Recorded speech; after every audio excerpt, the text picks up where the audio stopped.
Pemirsa, masyarakat kini hendaknya berhati-hati. Pasalnya, ada metode baru penipuan dengan alat pembayaran digital yaitu Kuising. Kuising memungkinkan orang yang melakukan scan QR Code untuk bertransaksi dialihkan ke situs palsu dan mencuri data pribadi pemilik smartphone.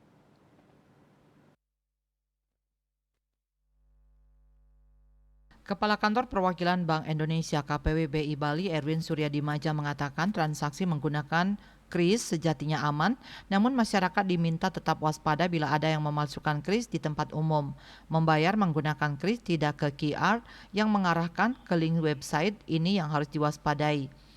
Meski demikian, kata Erwin, kode kris tidak dapat berisi link sehingga tidak dapat diselipkan link ke website tertentu untuk phishing.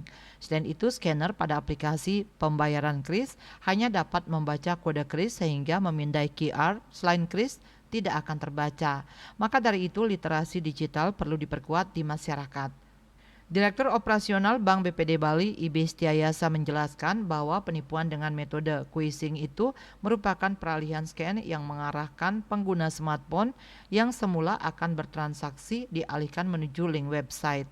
Sementara link website tersebut merupakan malware. Saat memindai yang muncul bisa web malware atau menu restoran, tapi konsernya bukan di merchant atau landing page merchant. Karena itu tetap hati-hati memindai QR non pembayaran kris karena jika bukan kris tidak akan terbaca oleh dompet digital. Cita Maya, Bali Post melaporkan.